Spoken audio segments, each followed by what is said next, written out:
Next act. Act number 3. We're going to learn something here. And Vaughn on coal. I'm going to be reciting all the presidents. These are the presidents of the United States.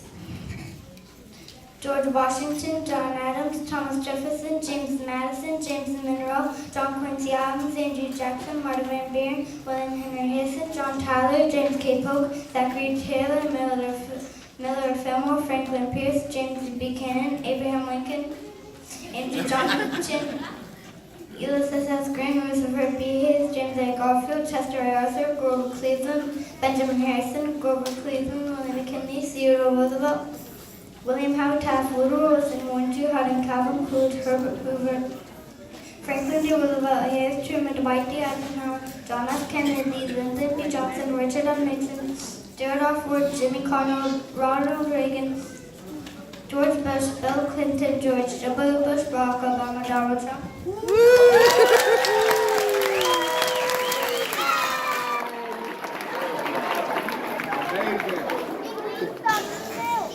The Gettysburg Address, 1863, by Abraham Lincoln. 7 years ago, our fathers brought forth on this continent a new nation, conceived in liberty and dedicated to the proposition that all men are created equal. Now we are engaged in a great civil war, testing whether that nation or any nation, so conceived and so dedicated, can long endure. We are met on a great battlefield of that war. We have come to dedicate a portion of that field as a final resting place for those who gave their lives, that that nation might live. It is altogether fitting and proper that we should do this. But in a larger sense, we cannot dedicate, we cannot consecrate, we cannot hollow this ground. The brave men, living and dead, who have struggled here, have consecrated it far above our poor power to add or detract. The world will little know nor long remember what we say here, but it can never forget what they did here.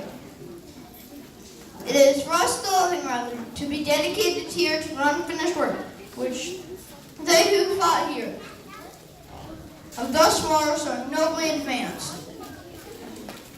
It is rather for us to be here dedicated to the great task remaining before us. It is from these honored dead we take increased devotion to that cause, which they who fought here gave the last full measure of devotion. That we here, however, resolve that these dead shall not have died in vain, that this nation, under God, shall have a new birth of freedom, and that government, of the people, by the people, for the people, shall not perish from the earth. Wow, that was amazing, right? Good job, guys.